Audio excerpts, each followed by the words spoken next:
कल जो हमने पढ़ा था हम आज उसके आगे पढ़ने वाले हैं। कल हमने ये सर्च इंटेंट को समझ लिया था। चार तरह के सर्च इंटेंट होते हैं: इंफॉर्मेशनल, नेविगेशनल, कमर्शियल और ट्रांजेक्शनल। ठीक है, और उनके एग्जाम्पल भी समझ लिए। इसके बाद में कल हमने समझ लिया था why S U is important, क्यों है, उसके क्या उसमें इंक्लूड्स होता है। तो वो उस बारे में बात कर लिए। पॉपुलर सर्च इंजन कौन से हैं उस बारे में भी अपन ने बात कर लिया कल। आज हम समझने वाले हैं, पढ़ने वाले basic SEO terminology. Basic SEO terminology, इसको बोल्ड करते हैं। बेसिकली इसमें है क्या, टर्म है और उनके मीनिंग है। एक मिनट में,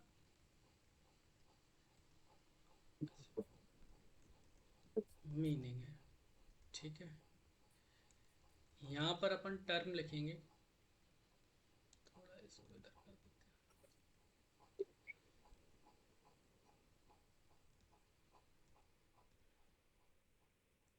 ओके,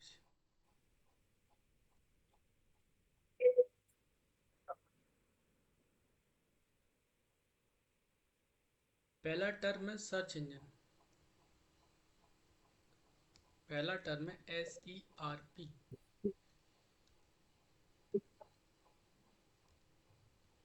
अब SERP को क्या बोलते हैं?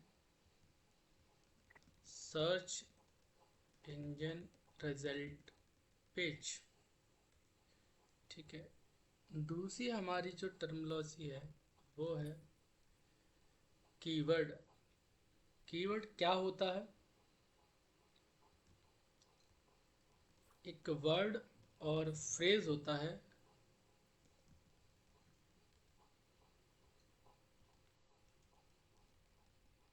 Users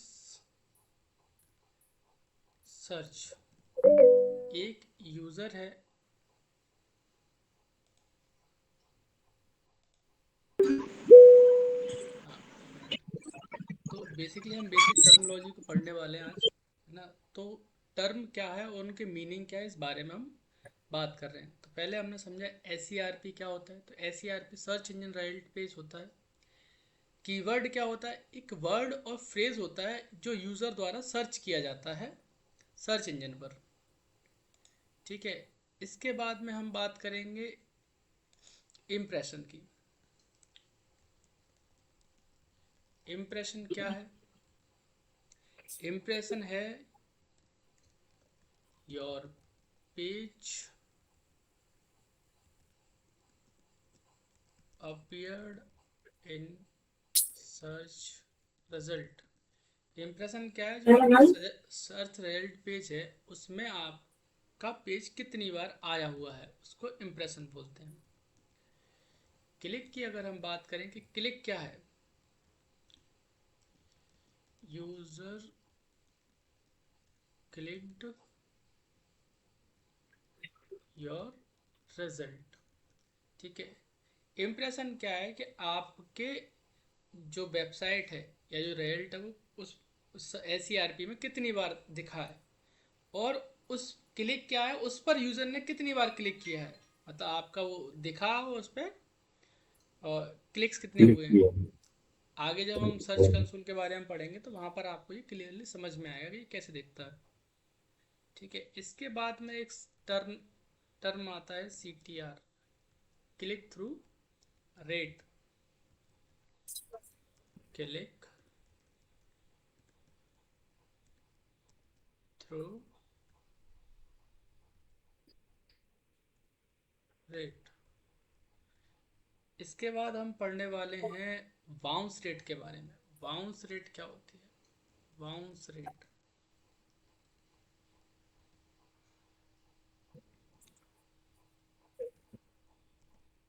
user leaves without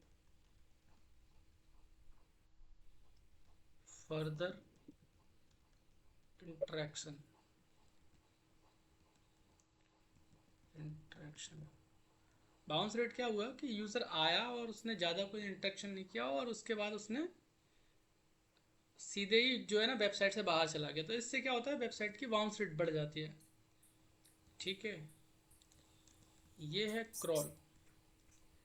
crawl क्या होता है? सर्च इंजन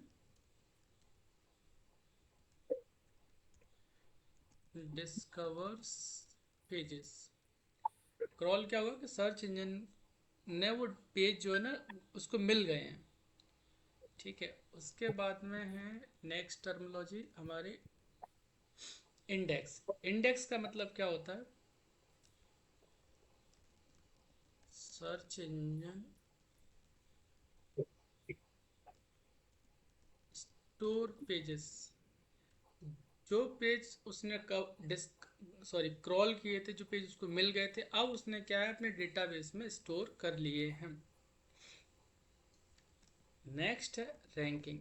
रैंकिंग क्या होती है? Position in search result. जो हमारा एस सी आर पी है उसमें हमारी पोजीशन क्या है, फर्स्ट पोजीशन है, सेकंड पोजीशन है। फर्स्ट पेज पर लगभग 10 रिजल्ट दिखते हैं। अगर वीडियोस का या स्पॉन्सर्ड का या इस तरह के वो ग्राफ ना आए तो मोस्टली 10 रिजल्ट दिखते हैं।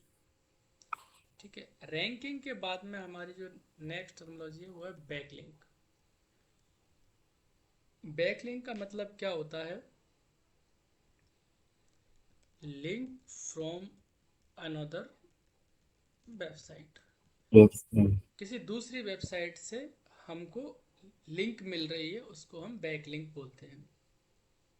ठीक है, एक टर्मिनोलॉजी आती है एंकर टेक्स्ट। एंकर टेक्स्ट क्या होता है अभी समझ लेते हैं।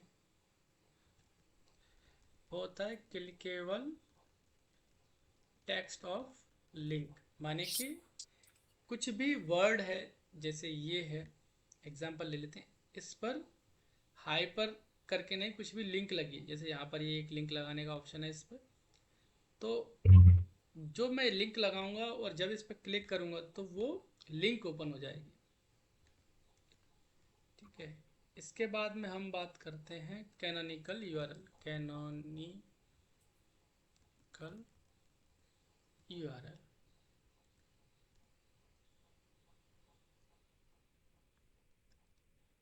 कैनोनिकल यूआरएल क्या होता है? Preferred version of page. जो पेज आपने ओपन किया है उसका प्रेफर्ड वर्जन कौन सा है, कौन सा यूआरएल आप उसका कैनोनिकल यूआरएल रखना चाहते हैं, कौन से यूआरएल को आप इंडेक्स करवाना चाहते हैं। सेल्फ रेफरेंस जो होता है वो इंडेक्स कराना, माने कि जो पेज है उसी पेज को ही इंडेक्स कराना है, या उसके लिए कोई दूसरा कैनोनिकल यूआरएल है, तो फिर वो गूगल को उस तरह सिग्नल जनरेट करेगा। ठीक है, इसके बाद में साइट में थोड़ा थोड़ा गैप दे देते हैं इसमें, इसको भी, इसमें भी थोड़ा गैप, इसमें भी थोड़ा गैप, इसमें भी,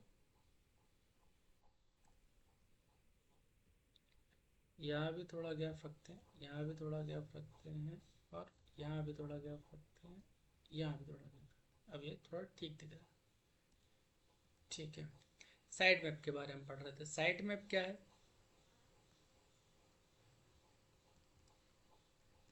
file listing important pages. Mostly दो तरह के साइट मैप होते हैं, एक HTML साइट मैप होता है और एक XML साइट मैप होता है।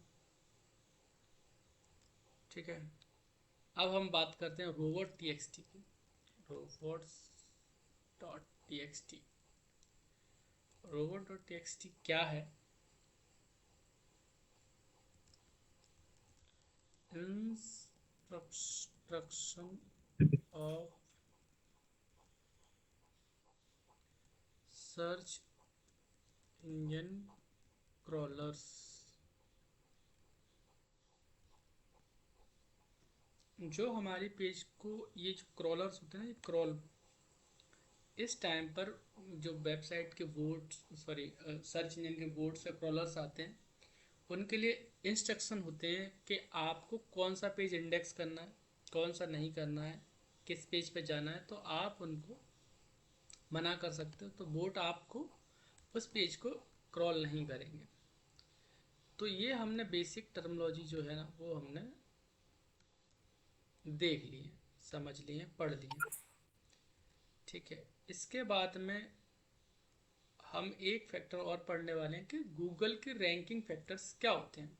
ओवरव्यू है ना, गूगल रैंकिंग फैक्टर्स क्या होते हैं, एक ओवरव्यू के बारे में हम बात कर रहे हैं। ठीक है,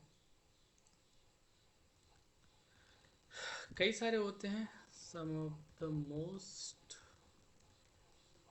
इम्पोर्टेंट फैक्टर्स इंक्लूड,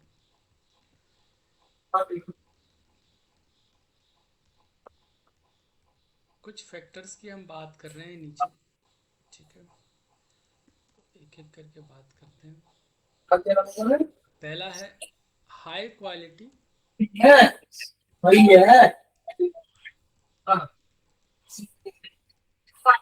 कंटेंट।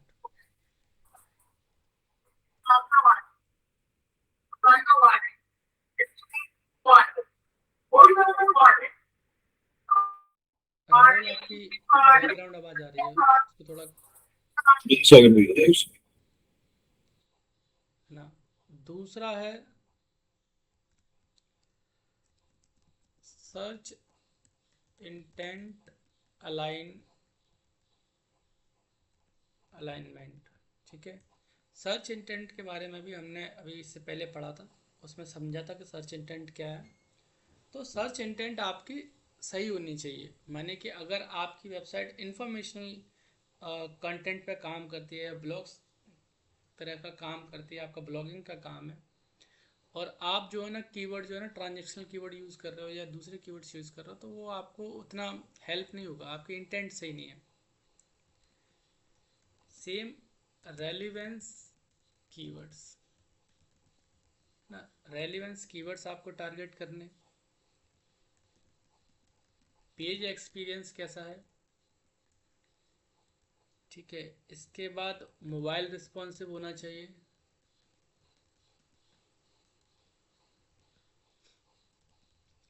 ऐसा नहीं है कि डेस्कटॉप पे तो सही दिख रही है वेबसाइट लेकिन मोबाइल पर बिल्कुल सही नहीं है, तो मोबाइल रिस्पॉन्सिव होना चाहिए। ठीक है, पेज स्पीड अच्छी होनी चाहिए। इसके बाद बात करते हैं हम क्वालिटी बैकलिंक्स आपको क्रिएट करने चाहिए।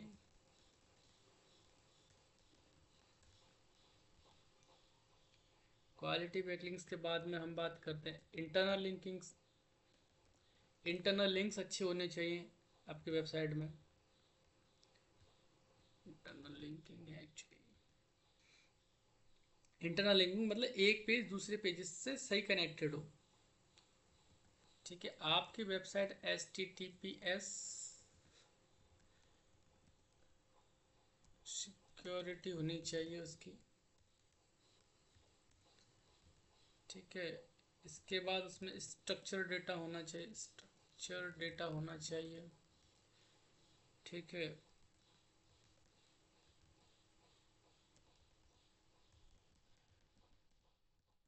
डोमेन अथॉरिटी, ये एक इनडायरेक्ट गूगल रैंकिंग फैक्टर है, ये डायरेक्ट कोई इसका लेना देना नहीं है, लेकिन ये काम करता है। ठीक है, आपकी जो वेबसाइट है वो ईट एक्सपीरियंस को फॉलो करती हो, ईट को फॉलो, EAT को फॉलो करती हो। इसमें क्या आता है, एक्सपीरियंस, एक्सपर्टीज, अथॉरिटेटिवनेस,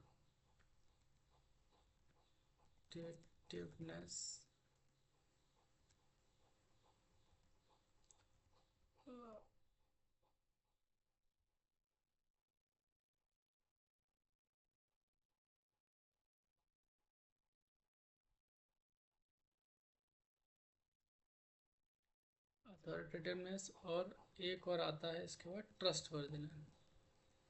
ट्रस्ट वर्दिनेस, ठीक है जी। इसके बाद में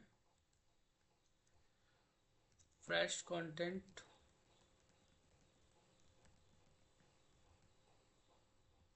वेयर एप्रोप्रिएट,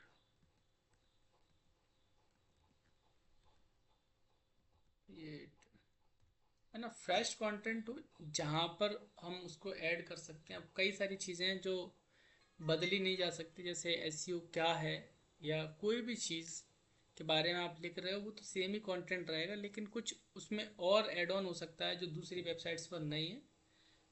तो उस तरह की इंफॉर्मेशन को, उस तरह के कंटेंट को अपडेट करना।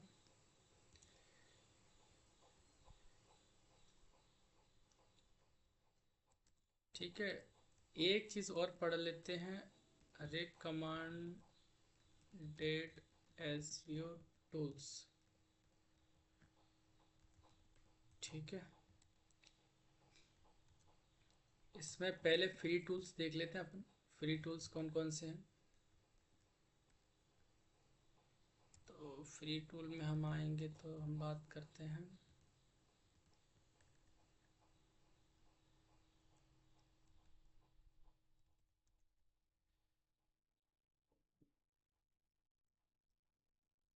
Google search console. ठीक है, नाम से भी समझ में आ रहा होगा गूगल का ही टूल है।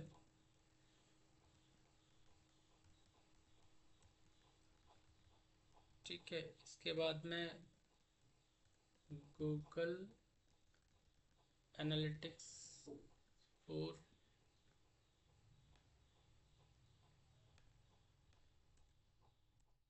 ठीक है, इसके बाद में हम बात करते हैं गूगल कीवर्ड प्लानर।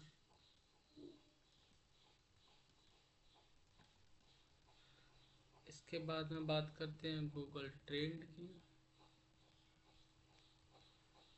ठीक है, इसके बाद हम ले लेते हैं Google page speed insight.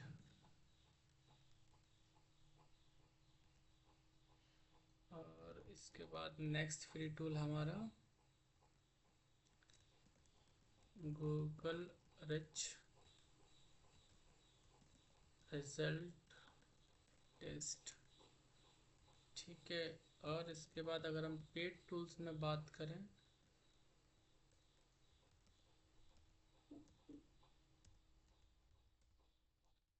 Paid tools में आएंगे तो हम पेड टूल्स के भी नाम नोट कर लेते हैं। पेड टूल्स कौन कौन से हैं। HRFS, ठीक है, ये पेड है, पैसे देने पड़ेंगे आपको हर मंथ। सेमरस पेड है।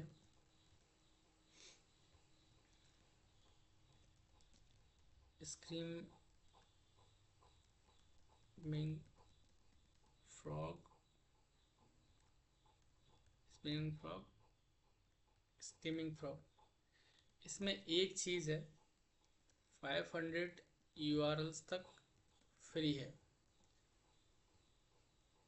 500 URL तक आप किसी वेबसाइट को ऑडिट कर सकते हो, ये फ्री है। इसके बाद में ये पेड है। ठीक है, ये बात इसमें ध्यान रखना। डाउनलोड करके आप कभी भी यूज़ कर सकते हो। मोज प्रो, और ई आता है अपना।